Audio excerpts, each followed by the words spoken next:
Welcome to everybody who's come today, and there's going to be two audiences today. There'll be the audience here, the physical audience, and there will also be many people joining online, and we're expecting people to join us from all over Ireland, England, France, Italy and beyond, and also our friends in South Korea. So welcome to you all. The purpose of the series is we're going to have an Advent series of talks for each Sunday of Advent, and the hope is to help prepare each of us for the coming of Christ at Christmas. But there are many elements to that. And so over the course of the month, we will be looking at various aspects. I will be introducing the series with the talk of today, which is entitled The Promise of Advent. And then next week, we will have the coming of Christ, a chance for renewal with Brother Yarrick. And then on the 11th of December, we will have Father Henry O'Shea, who will speak to us about the joy associated with the season and what that means for us in a world that needs joy. And in the fourth week, we will have Jesus our Emmanuel, awakening to God's presence.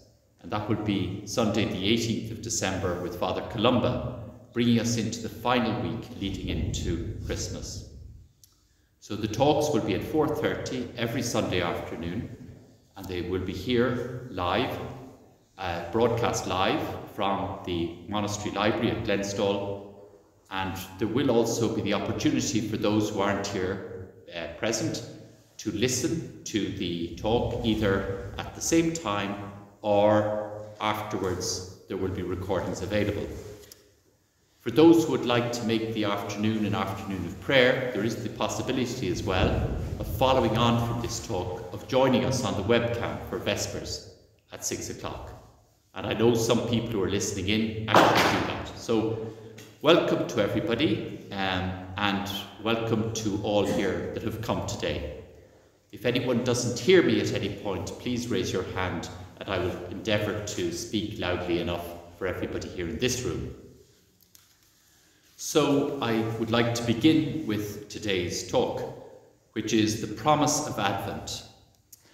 And I suppose the first thing we would say, all of us, is that Advent is a much overlooked season. And it is a great pity, because it holds great promise for me, for you, for our neighbours, and for the world.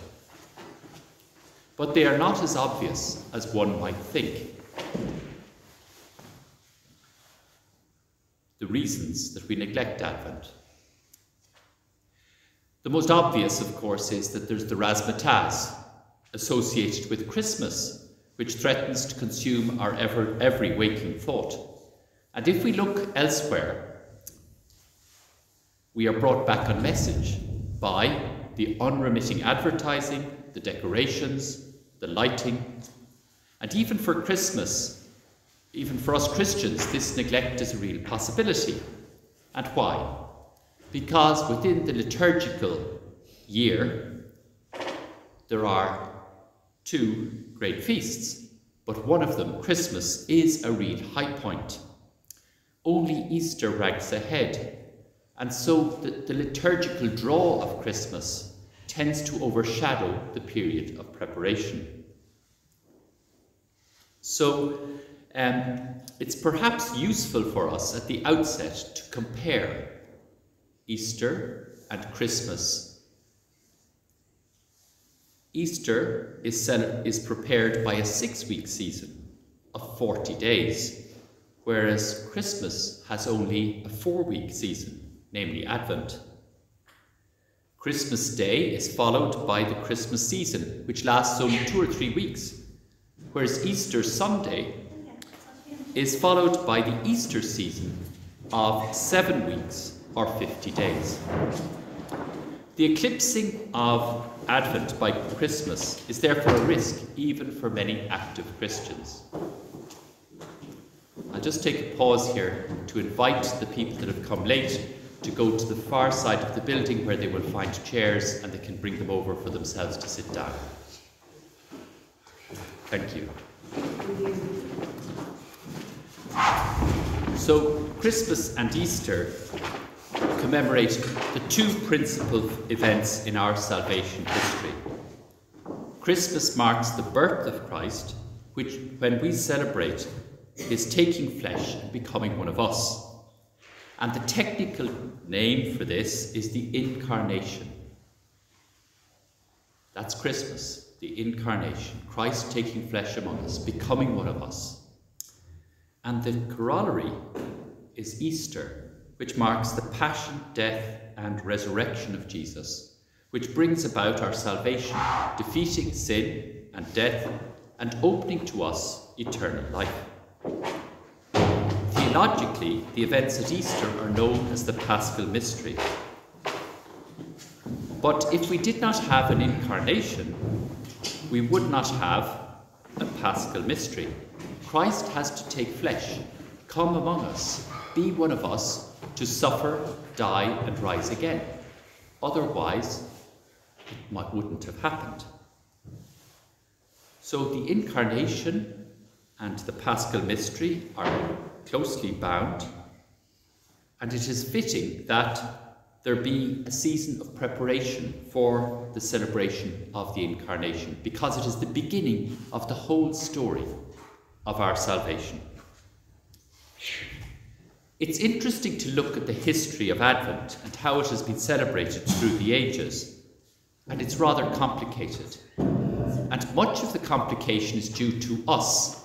Well, I speak of us in Ireland, us Irish, us Celts, because we developed one particular strand of Advent and its celebration. We emphasised very much the penitential practice of Advent, preparing with penance and penitential practices for the coming of the Lord. And this is why we have purple vestments in church during Advent. The Celts are responsible, and some of us also, the Irish and the other Celts in Europe, were responsible for this purple colour.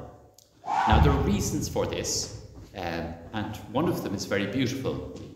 Christmas was one of the high points of the year for people to be baptised. And people before baptism had to practice prayer, fasting and abstinence, and the penitential practices that the baptised had to go through, they were adults at the time, it was adult baptism. The community would join in those penitential practices and support their brothers and sisters preparing for baptism by sharing in the penitential practices. So there was a very communitarian, pastoral reason, which I think echoes something of the Irish spirit, that we support those who need a helping hand. And so that is the Irish tradition of Advent and the Celtic tradition, the broader Celtic tradition. But there is another tradition which is continental, and particularly the north of Italy, where it arose, and it was a much shorter Advent. The Irish Advent used to be 6 weeks, full 6 weeks of penance and preparation for Christmas. The North Italy one was only 3 weeks, and it was one of joy, and very much an emphasis on the joyful anticipation of the coming of Christ. And we have that in the hymns and the chants that we have at this time of year. So there is this contrast between the penitential and the joyful, because we have two traditions merged in the church together. And the church is big enough to absorb both the Celtic and the continental, the joyful continental traditions of Advent, and kind of brought them into a synthesis. We don't have the 3 week of the North Italy model. We don't have the 6 week of the Celts. We have 4 weeks. We have the penitential colour of the vestments, but we have this joyful character then of the season. So you can see how, in a sense, ecumenical and Catholic the church is in its embracing of the different traditions. One of the problems with Advent is that it's a mathematical conundrum. One of the first things is that the church's New Year is never celebrated on January 1st. Instead, it is celebrated on the first Sunday of Advent, which can range from the 27th of November to the 3rd of December. And this year we have the longest possible Advent because Christmas falls on a Sunday. So there's 4 full weeks prior to Christmas. And that's a blessing. I feel we get shortchanged when Christmas is on a Monday and we only have 3 weeks and 1 day to prepare in those years. So we can go from having an Advent of just 22 days or the full 28 days that we have this year, which I prefer. And one of the reasons is that the liturgy really is very rich at this time of year. There are wonderful chants in the liturgy, wonderful hymns and so on that prepare us for the coming of the Lord. And if we look at the readings and the prayers from the last 5 weeks of the church's year, from about week 29 to Christ the King that we had just last week, we're gradually looking towards the final end of time and the coming of Christ at the end of time. That's what comes in towards the end of the church's year. And there isn't really much of a change when we come to the beginning of Advent. We're still looking towards the coming of Christ at the end of time, the so-called second coming. So the second coming of Christ. And we've been looking at that already at the end of the church's year, and now we're looking at the beginning. And this continuity is perhaps emphasized more, or the second coming is emphasized more at the beginning of Advent. And one might ask oneself, why? And I think the purpose is to train us to become expectant, to train us to await the coming of Christ. Because Christ, the second coming, hasn't happened yet. And there is a real risk for us when we celebrate Christmas that it will be a Groundhog Day. Many of us here have lived through maybe 20, 30, 40, maybe more Christmases. And therefore, how can we generate enthusiasm for welcoming Christ yet again?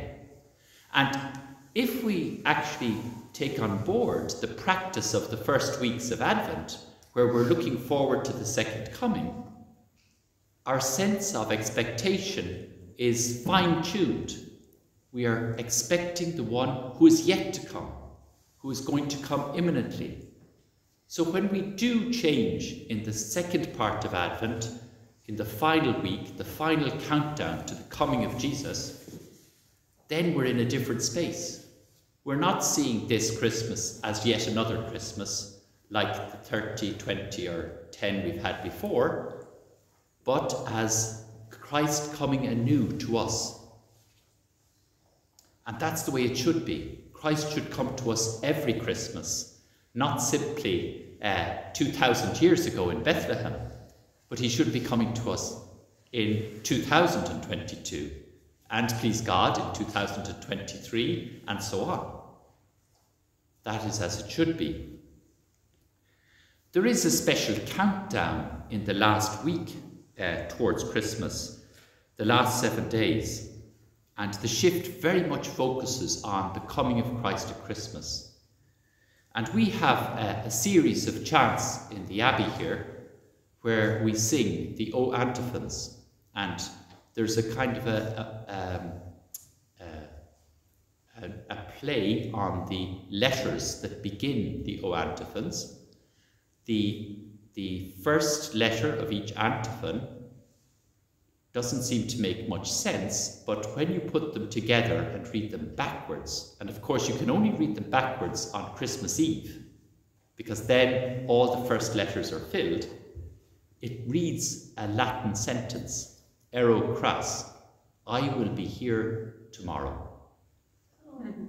So it's in a sense, what that says to me is that in a sense Advent is like a jigsaw for every one of us. We are given to see every day in the liturgy of Advent, in the readings, in the prayers, we're given a glimpse of the coming of Christ. And every day we get another piece of the jigsaw, and everybody is going to make a different jigsaw from those pieces. But in that way, Christ will come to each of you afresh with your jigsaw. And the next year, your jigsaw is going to be different.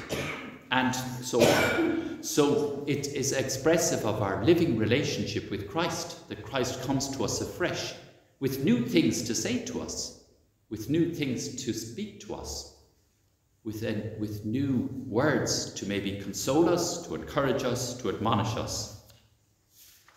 So Christmas doesn't have to be a Groundhog Day. The practices of Advent are an antidote to this. An antidote reverses a drug that is harmful. So the negative effect of seeing Christmas as yet another Christmas, and there's all the things that people talk about, you know, the family reunions, the work parties, and all the other things that they have to face that sometimes they don't want to face. But those are really secondary to the coming of Christ into our lives, with that reactivated sense of expectation. Now, we are given to fill this jigsaw, this portrait of Christ coming to us each year. We are given elements to help us build this jigsaw. We are given the readings, we are given the prayers, and we're given the chants. And one of the privileged books is the book of Isaiah, the prophetic book of Isaiah, and another book that is privileged in year C, which we don't have this year, is Zephaniah. So I like Zephaniah because most people forget about Zephaniah, but this year I'm constrained to talk about Isaiah, who I also like. So Isaiah is really well known to people, and people might say, I don't know Isaiah at all. But if you unpack phrases from Isaiah, they have crept into our language, because Isaiah is full of poetry. And without knowing it, people who say they aren't religious or have no connection with the faith in Ireland, many of them will quote sentences from the gospel at times, like the salt of the earth and so on. But similarly, they will quote Isaiah without knowing it. So it has permeated our kind of thinking. And so that poetry has a way of getting through beyond the rational. It can kind of seep through the barriers of the mathematics and so on, and seep into who we are. And one of the ways that Isaiah will speak of this, and it's really beautiful, is in Isaiah 55. For as the rain and the snow come down from heaven, and do not return there until they have watered the earth, making it bring forth and sprout, giving seed to the sower, and bread to the eater, so shall my word be that goes out from my mouth. It shall not return to me empty, but it shall accomplish that which I purpose, and succeed in the thing for which I sent it. The word of the Lord comes as abundantly as the rain has fallen here in Limerick this afternoon, and it will not return to the Lord without having brought about growth and transformation of those who hear it. And this poetic language is maybe less evocative for us in Ireland, where rain is relatively plentiful. But in the Holy Land, when the autumn rains arrive, the Judean desert which abuts Jerusalem is transformed into grassy pastures and beautiful flowers. It becomes a paradise overnight, within a few days of the rains coming. And how many of people in the world at the moment regard their lives as desolate as the desert? And this is the radical transformation which the word of the Lord can bring about, that seeps down into the earth. The word will come as sure as the rain, But will our desert spaces receive the word, let it sink in, and cause the treasured seeds that the Lord has sown in us to germinate and bear fruit? And this is important to reflect upon. The rains that come into the Judean desert produce grass and beautiful flowers, but there's something in the earth that the water connects with, the seeds. And those seeds have been planted in each of us. We all have seeds given to us by God. We have been gifted as to be children of God. And God's word, meeting those seeds, germinates and transforms and gives life and gives beauty and gives joy. And even new life. So even old people at the end of life who have very few days left can have these transformative moments, or even younger people may have these transformative moments. And I remember being with a young mother who was dying, and her two children, her two boys, were at either side at her bedside. And I called to visit her, and she hadn't the strength to pray. But her two sons, one on either side, held up her hands so that she could pray the Our Father. She always did. That next morning, she had the strength to go home and was able to die at home 2 days later. But the extraordinary transformation that came about from that was quite extraordinary. So the seeds that are within us that can be germinated by the word of the Lord, that transformative word, the seeds are there in all of us. Sadly, not all of them access the water, don't access the ability to produce flowers and fruit. There is a special time of opportunity for this transformative word that God sends us. And there is a verse from Isaiah that reappears in the prayers, chants and hymns of Advent. Shower, O heavens from above, and let the skies rain down righteousness. Let the earth open, that salvation may spring up, and let it cause righteousness to sprout up. I, the Lord, have created it. What I'd like you to notice here is that here we have a command. Shower, rain down. Isaiah invites us to ask God to rain down his gifts upon us so that we might receive their transformative power and that salvation might spring up through us and in us. It is a daring command, but it is one we make again and again during the season of Advent. And here at Glenstall, we sing this chant with its direct command to God almost daily in Advent. Rorate celi de super et nubes pluant justum. Shower, O heavens, from above, and let the skies rain down righteousness. Through this command, we are anticipating the gifts that will accompany the Christ at his coming.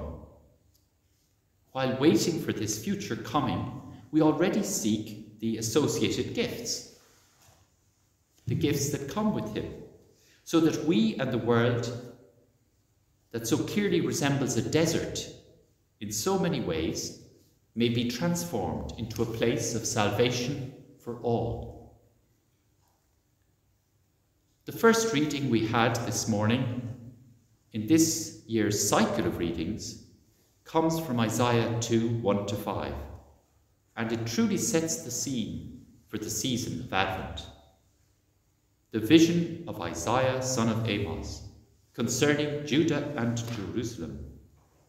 In the days to come, the mountain of the temple of the Lord shall tower above the mountains, and be lifted higher than the hills. All the nations will stream to it. Peoples without number will come to it, and they will say, Come, let us go up to the mountain of the Lord, to the temple of the God of Jacob, that he may teach us his ways, so that we may walk in his paths. Since the law will go out from Zion, and the oracle of the Lord from Jerusalem.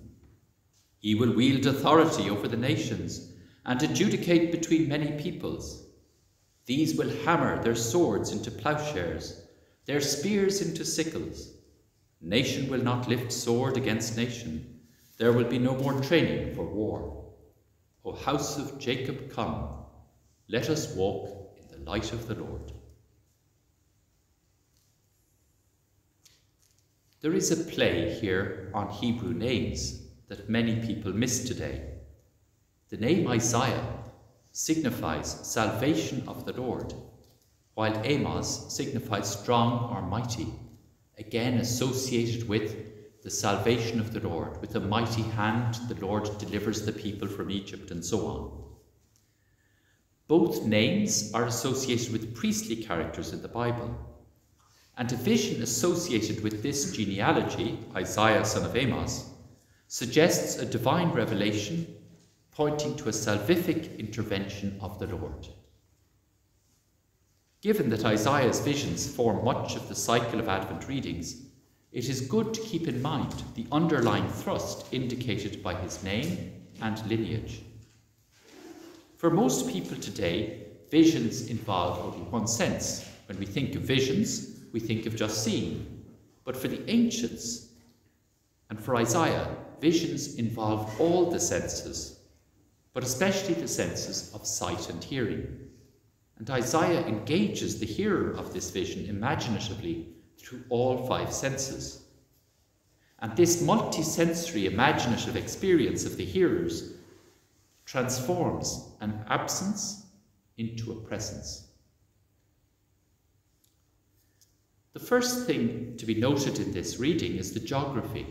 The mountain of the temple of the Lord shall tower above the mountains and be lifted higher than the hills. Now Mount Zion, or the site of the temple in Jerusalem, is raised up on the Judean hills, but it is itself surrounded by a circle of hills, like the center, being in the centerpiece of a saucer. It's surrounded by an elevated rim. But in this case, Mount Zion will be towering above all the surrounding hills and all the surrounding mountains of Bashan and Edom, which are 2 and 3 times higher than the Judean hill-land on the far side of the River Jordan and within easy sight of Jerusalem. So what Isaiah envisages is nothing less than a transformed landscape, where the mountain of the temple of the Lord will tower above all the other hills and all the great mountains. Isaiah will later speak of a new heavens and a new earth, the centre of which he now reveals almost at the beginning of his prophecy, which is the mount of the temple of the Lord. And the mount isn't simply a geographical centre, but it is the centre for the entire peoples of the world. Innumerable people from all nations will go up this mountain. The world's population unites in journeying to the temple of the Lord in the New Jerusalem. The gathering of people from north, east, south and west in every parish church is a symbolic anticipation of this future gathering. So every time a community gathers at a parish church, they needn't be everybody, but some from north, south, east and west, they are in a sense anticipating this eschatological gathering where the people come to meet the Christ who is coming to us. And it's important to emphasize this because in COVID we weren't able to do this, but now we are. The value of coming together, of journeying together. And Isaiah emphasizes this because he gives us a bird's eye view of the people streaming up the mountain of the Lord. But he also brings us close. He doesn't want us to be at a bird's eye view. He brings us close because we can hear them as they sing, "Come, let us go up to the mountain of the Lord." So it underlines the importance of a physical gathering of people, journeying together, supporting each other, each believer within a community of believers. The Lord gives us companions on our way who support us as we support them in our journey together with the Lord. But the focus remains on the Lord. The people are motivated by a desire to learn from the Lord. The teaching of the Lord is translated as law in our translations and as Torah in Hebrew, the word given to the first 5 books of the Hebrew Bible, and considered the most holy part of the Bible by Jews. This Torah is God's gift to his people at Sinai through Moses. It's important to note that this instruction is given only after God has delivered his people from slavery and death in Egypt and led them through the Red Sea. The instruction is given in a context of a relationship, one where God saves the people and wishes the people to become his people and have fullness of life. The instruction is given not to enslave the people, they've just been freed from slavery in Egypt, but for the people to live freely in a life-giving relationship with God. So the purpose of the Torah is to allow people, to enable people to stay in this life-giving relationship with God. And the new Torah will go forth from Zion, the mount of the temple, and it will be accessible not simply to the people in the desert, the Israelites in the desert, but to all nations, all the people of the world.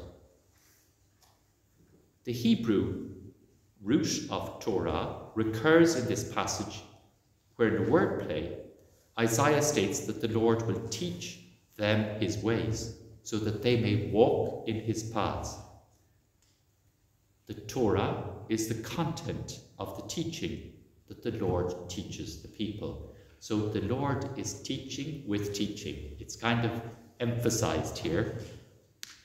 And the instruction, though, and this is important, it's not to remain in the head, but it is to transform the lives of the people. They are to walk in the paths of the Lord, not to think in the paths of the Lord, but to walk in the paths of the Lord. And this evokes the Hebrew term for the individual laws of the Torah, the halakha, the way on which one walks. So it emphasizes the practical nature of the teaching, which involves a response of love and affection, but one that is expressed not only in words, but also in actions. If a man says to his wife, "I love you, my dear," she might say, "Show me." And it's reasonable to show love in action. The people are invited to choose daily the way or path of the Lord, confident that it is the way that leads to life. The Lord will be judge of all peoples and nations, but he's a judge that seeks life. And if I allude just briefly to the purpose of judgment, the judgment is very clearly qualified in Isaiah at several points. God does not judge according to appearances, does not judge according to hearsay. So there's a profound judgment that seeks life, that is looking for the seeds that are buried in each of us, to see, can they somehow germinate? See what conditions might be needed for them to germinate. And they're there in each of us. The goal of this judgment is that universal peace be established. Nation will not lift up sword against nation, neither will they learn war anymore. And how we need to hear these words this Advent, when so many on our continent face the horrors and effects of war every day, and we see the migrants coming to our shores all over Europe and beyond, particularly in the Ukraine, but also in Syria and elsewhere in the Middle East and Nigeria. We see terrible war and oppression happening in many, many countries. May the Lord's shout for peace be heard and heeded. The vision speaks of swords being hammered into plowshares and spears into sickles. There is a transformation of metal that was formerly used for the weapons of war, which bring about death and destruction, into agricultural tools, which provide food and life. The grain deal between Ukraine and Russia is a sign of hope that peace may come. It's interesting to note here, though, that the same metal that was used for weapons is reused for agricultural tools. The people have lost nothing. Everything is conserved. The same metal is used. The words recall those of Matthew, "Even the hairs of your head are all numbered by the Father." This is a great cause of hope, that even those who have used their energy and personal resources for war may yet be changed and use that same energy for peace. So don't empty the tank. Don't throw away your capacities and abilities that you may have used for wrong, but repurpose them. Allow them to be transformed in the furnace. Allow them to be remodeled. One might think of what Jesus speaks about in the Gospels, the hardened hearts. Christ doesn't want us to lose our hearts. He just wants them to be softened, to be made soft and supple, that they might beat and know love and share love. How might this happen? It's a tall order, you might say. We are resistant. Metal is resistant to being reshaped. Hammering alone is not enough. You'll simply break the metal. It's not enough to transform metal from weapons to tools. We require a furnace to smelt the metal that it might be recast. And the prophet Isaiah speaks of the presence of the Lord over the mountain of the temple as a pillar of fire, much as the presence of the Lord took this form in the desert wanderings. And I quote, "Then the Lord will create over the whole site of Mount Zion and over its places of assembly a cloud by day and smoke, and the shining of a flaming fire by night." The people who respond to the Lord's call will both receive his teaching and have the flaming fire of the Lord's presence to smelt down the metal and transform their weapons into agricultural tools. By following the instructions of the Lord, people walk in his ways and have the presence of the divine fire alongside them, as those in the desert, to continually transform the weapons into tools for good. The instructions of the Lord are available to all peoples who may freely come to the temple of the Lord and receive the gift of divine instruction that leads to life. There is also, of course, the Spirit, which is associated with fire. And this Spirit is especially associated with the shoot that will spring from the stump of Jesse, a stump which is dead, nothing is visible, there's no growth, and yet suddenly this shoot springs up, a sign of hope. Jesse is the father of King David, and this prophecy foresees a future Davidic descendant for Israel. This descendant will be endowed with the Spirit of the Lord, with its multiple gifts: wisdom, understanding, counsel, strength, knowledge, and fear of the Lord. The Spirit is the fire of the divine presence that comes into the world with the Lord's anointed, and which will be available to all on the mountain of the Lord's holy temple. This is the fire which no metal can resist. The hardest metal is moulded and softened and refashioned in accord with the design of the Spirit of the Lord. The divine furnace is often seen simply as a place of judgment, but with Isaiah we may see it as the workshop where the creative Spirit remodels us for life. St. Benedict, in his rule in chapter 4, speaks much the same way in his Tools of Good Works, how we repurpose our energies for doing good, walking in the ways of the Lord, and how that transforms the heart. There is going to be a new heavens and a new earth. And if there's going to be a new heavens and a new earth, we require to adapt to the life that it will have. Things will not be as they are now. There will be no more war. So if we're armed to the teeth with weapons, they're going to be redundant. And Isaiah will speak of the characteristics of the peaceful kingdom on God's mountain. The wolf shall lie with the lamb, the leopard shall lie down with the kid, the calf and the lion and the fatling together, and a little child shall lead them. The cow and the bear shall graze, their young shall lie down together. And the lion shall eat straw like the ox, the nursing child shall play over the hole of the asp, and the weaned child shall put its hand on the adder's den. They will not hurt or destroy on all my holy mountain, for the earth will be full of the knowledge of the Lord, as the waters cover the sea. The vision is a return to our existence in the Garden of Eden, where no animals were slaughtered, and humans and animals alike ate the produce of the land.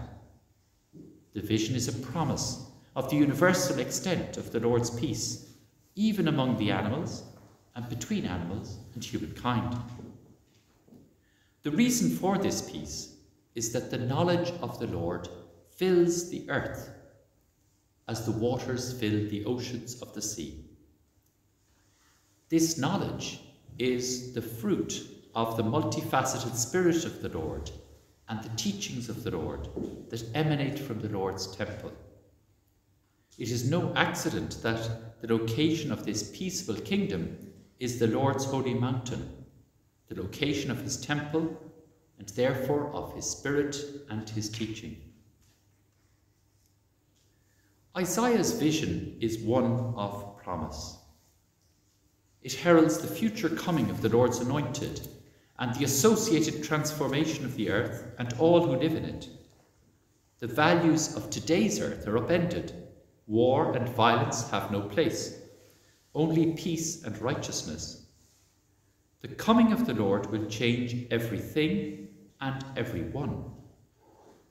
This is a sign of promise to us that institutional forms of oppression and violence, the power of empires and money, will be overturned.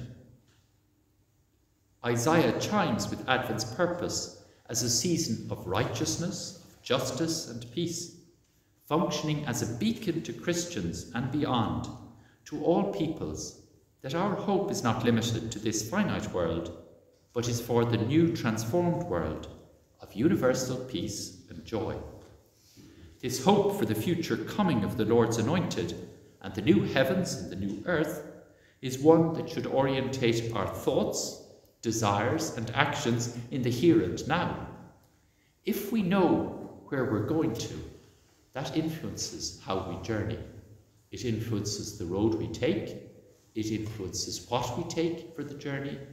And so if our destination is to be this land of righteousness, justice and peace, then envy, greed and all those things get cast aside, and love and faith and hope reside in us more and more as we journey closer and closer to the Lord's holy mountain. So that vision kind of refines our attitudes, our thoughts, our actions, our words.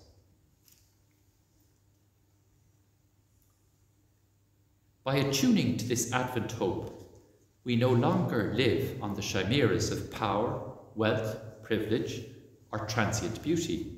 Instead, we shape our lives in accordance with this hope and draw upon the life-giving teachings of the Lord made available to us already in Jesus Christ, letting that word reach the seeds within us to germinate and to blossom and to flower. The letter to the Romans reads today, commanding us to wake up, since the time is almost here. And many of my brothers have echoed this reading, have echoes of this reading after this morning at the morning office. There was a few sleepy heads, and it certainly resonated very readily in the choir when we heard it. But there is an immediacy to this call. The coming of the Lord is not to be missed, and our preparation should start now. You might be daunted by this, but we are given the help of the Spirit, the teachings of the Lord, and St. Paul reminds us that Christ himself will be our armour for the struggles ahead. We are protected by Christ through the world of injustice and oppression of the actual here and now. Through that we are protected. Christ is our armour. St. Paul compares the time of waiting at the time of Christ's coming to the time of night and day. The coming of Christ is associated with the dawning of the day, and Christ will later in Advent be hailed as the new dawn, the light that never sets. This antiphon will be sung on the winter solstice, the day when the sun is at its lowest in the northern hemisphere. O Oriens, we say in Latin, and in English, O morning star, splendour of light eternal and sun of righteousness, come and enlighten those who dwell in darkness and the shadow of death. The antiphon notes that the new dawn is an eternal light. The seeming victory of darkness is unmasked. Although we are living in darkness and the shadow of death, the light will dawn for us. Our hope is sure. There is one pressing task for us, and that is that we abandon the habits of darkness and embrace those of the light, that we might the more readily welcome the light when it comes. The Gospel today comes from Matthew, but it brings us back to the stories of our origins in Genesis. Matthew speaks of the days of Noah and the flood. The created world has gone from bad to worse since the sin of Adam and Eve, the murder of Abel, and the ever-growing evil and violence of the populace. The persistent evil provoked the Lord to engineer the flood, to be rid of this population and start again. But the righteous Noah was to be spared. Strikingly, though, Matthew deviates from Genesis' presentation of the situation. For Matthew, there was no obvious evil among the people. They were simply eating, drinking, taking wives, taking husbands, when the flood came and swept all away. When the Son of Man comes, people will be at their regular occupations. Matthew gives example of men working in the fields, women milling grain, typical occupations for the time. The Son of Man comes to the world in the everyday ordinariness of our lives and will meet us at our daily occupations and activities. We often think of high points in life, but Matthew reminds us that the Son of Man will come in an everyday situation. And this sharpens the effect of the quotation from Genesis. While great sin occasioned God's flood and renewal of the world in Noah's time, in our time, the new heavens and earth will come to us as we are in our everyday life. While St. Paul commands us to wake up as the eternal day is dawning, Matthew commands us to stay awake and stand ready for the Son of Man, since he will come at an hour we do not expect. These readings and this Gospel fit well the Advent theme of preparing for the coming of the Lord and maintaining that anticipating poise in stance and attitude. Isaiah points to the mountain of the Lord as a focal point for the gathering of all the people to hear the instruction of the Lord, which leads to life and tunes us to the peaceful kingdom that will accompany the coming of the Lord's anointed. The Lord attunes us through the gift of his teachings, his presence in the pillar of fire, his divine spirit, this attuning to his coming and his kingdom. So don't be daunted by this wonderful vision of a new heavens and a new earth. Christ knows the situation of the here and now. He knows the distance between this world and the transformed world. But Christ does not leave us without his word, without his spirit, without his consolation, and without his protection. The revelation of the future kingdom through the prophetic vision, which also encloses the speech of those ascending the mount of the temple of the Lord, functions as a beacon to direct our thoughts, our words, and our actions. So the vision of the temple, the mount of the temple of the Lord, and the people streaming, "Come, let us go up to the mountain of the Lord," where they receive the teaching, they receive the Spirit, and they enter into this peaceable kingdom. We anticipate that every time we gather on Sunday for Eucharist, when we come from east and west, north and south, to our parish church. And parish churches on Sundays can be beacons to their communities and to the world. And the world has need of such beacons of hope, beacons that point to the way the world should be, a world of justice and peace, and not one of hatred, enmity, and war. And while I've spoken of the war in Ukraine, of course, there's enmity in every community. And so having beacons in every community has a very strong value. And we don't have to do an opinion poll on how many come to church, but to have representatives from north, south, east, and west gathering in the one place forms the anticipatory sign, the beacon for all around.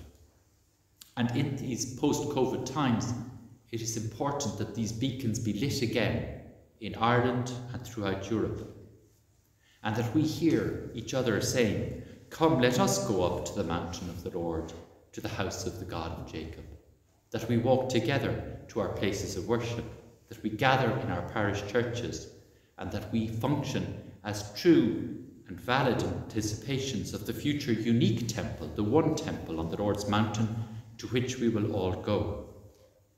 Our world has need of such beacons for the better world that will come with Christ. There is so much potential throughout the world, so many dormant seeds that have yet to hear the word, to be set alight with the fire of the Spirit, that these beacons are necessary. And so part of our function in Advent and preparing for Advent is not only to prepare ourselves for the coming of Christ, but also to participate in the preparation of our families, parishes, and indeed beyond, for the coming of Christ into the world and the promise that he brings. Thank you very much. To all those online, we're going to break now and have questions just for a minute or two, and then we will move down to the monastery reception for refreshments before Vespers. So I'm happy to take one or two questions. Maybe the fact that we're broadcasting live, you're a bit reluctant, that's fine, if you don't wish to. Okay, the time is fairly short, so maybe we might reconvene at the monastery reception, and those who haven't yet registered might register with Brother Padraig at the reception as well. Okay, thank you.